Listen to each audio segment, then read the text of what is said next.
everything right off the rip, just nice and fresh. Nice soft egg, so it's nice and creamy. God, man. Come on.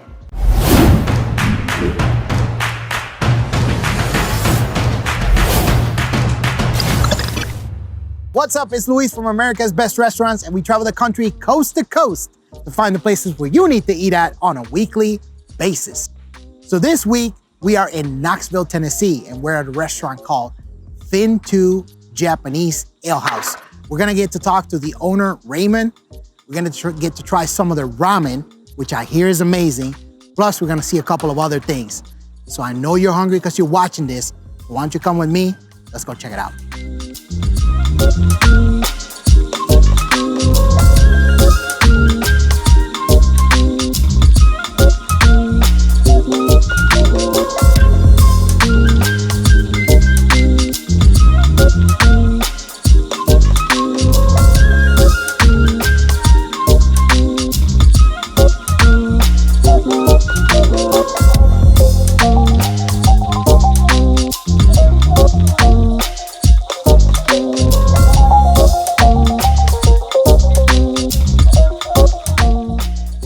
All right, everybody, so we are inside Tonkotsu Japanese Ale House. We're here with Raymond, who's the owner.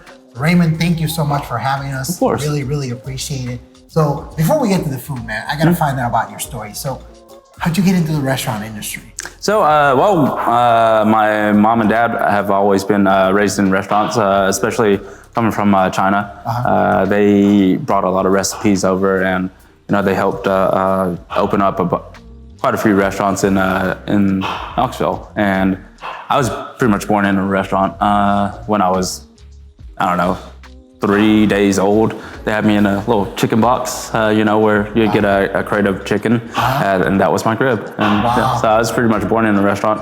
That's pretty cool. Yeah. That's pretty cool. And from what I understand, you started making dumplings at the age of 4, is that right? Yeah. Tell me about that. A lot of times it's Asian culture for us to, as a family, to sit down together and make dumplings from scratch. Okay. So the wrappers, everything from scratch, made out. We'd line it up nice and neat and freeze it, and we'd make a bunch of them. Probably make, probably like 400 of them. Easily in one sitting, and just knock it all out. We'd have plenty of stuff to eat, especially, whenever we'd start learning to cook. I think I started learning to cook when I was like 6 or 7, stuff like that. Make my own pan-fried dumplings and stuff like that. So, yeah, these are recipes that are pretty much passed down. Wow, that's so cool. And I actually love this restaurant. When I walked in, I was super impressed. You have a beautiful, beautiful bar.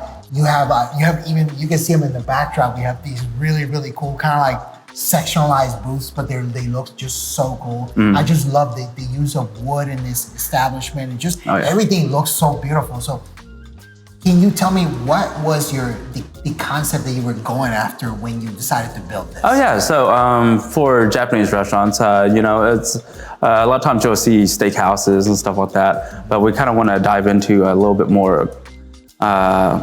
We kind of want to dive a little bit more into the cuisine, specifically ramen forward and sushi forward, with a lot of street skewers.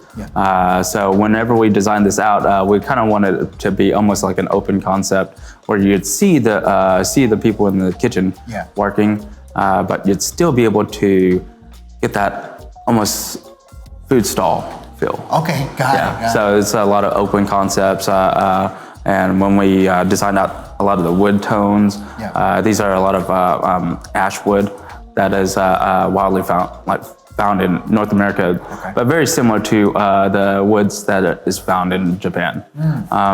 We designed all this, and we built all this ourselves. Really? That's cool. All the carpentry is done by us, finishing works and stuff like that. So. Wow.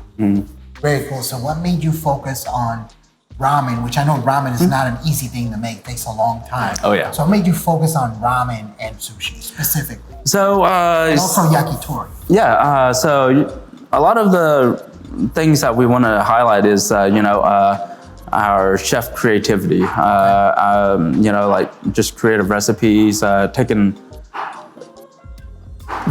taking the Japanese concept, we're rolling with some traditional recipes, but a lot of it's developed with a regional ingredients concept. So that kind of allowed us to work with regional, more locally known products. We get our mushrooms from Monterey Mushrooms over there in Lenore City, and we get a lot of our produce just right locally. Our pork bellies are Berkshire, and we just get a lot of local ingredients, local chickens, local. Nice. Nice.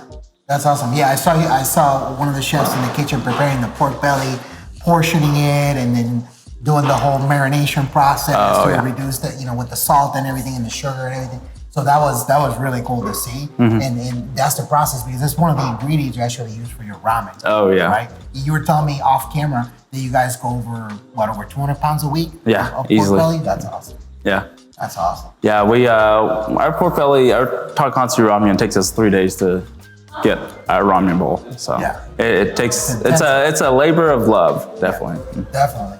Awesome. Well, let's get into the food. So I kind of made a little bit of a mess already of this bowl here, but I was playing with some noodle pools and things. So tell me, what is this ramen? What do we got here? So we have Tonkotsu Ramen with ryu, which is the chili oil, house-made chili oil, some nori, which is seaweed or kelp, local mushrooms, local kale, everything right off the rip, just nice and fresh, nice soft egg, so it's nice and creamy. God, man. Come on. Oh yeah. Yeah, you can't beat that chashu right there. We do it a very unique way to where crispy but tender. Out in your mouth. It is absolutely mind-blowing. Oh my God. That, yeah, you're right. The chashu, chashu is the pork. Oh my God. Just the flavor, excuse me, the flavor of that broth is outstanding. Outstanding. Yeah. Right over here, we have our gyozas. These are the gyozas that we make from scratch.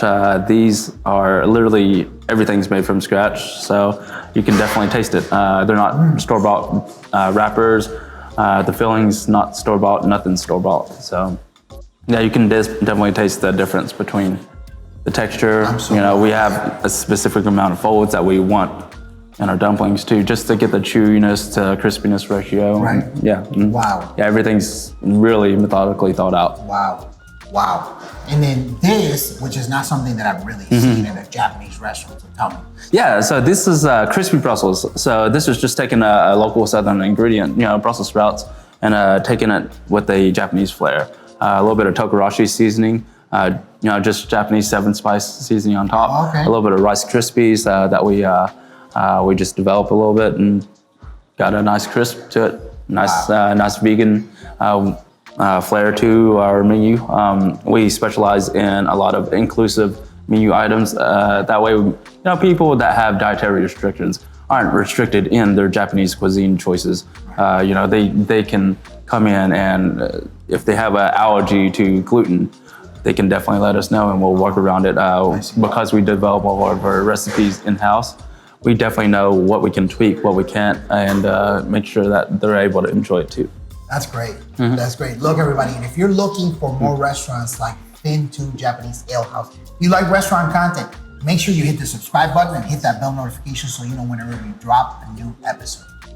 And I gotta tell you guys, this food is 1000% certified legit. I will definitely be back to this restaurant probably a million times every time I come to Knoxville. So Raymond, how can people find out more information about your restaurant? Yeah, stop by at our, obviously our location's at 122 South Central Street. You can also go on our website, fin-2.com. Just go check out our menu over there, order some stuff online, get it delivered, however you prefer. But the best way is you gotta come here. Yeah, you gotta come here. 100%. Yeah, eat it while it's nice and fresh. Love it. Now automatically when I think of Knoxville, I think of Fin2, hands down. Love this restaurant. Look, if you're local, you need to come here on a weekly basis. If you're traveling, I don't care what direction you're going, head to Knoxville. Come to Fin2 because this place is absolutely fantastic. And look, I'm hungry. This ramen has my name all over it. So I'm gonna eat. I'll see you guys on the next one.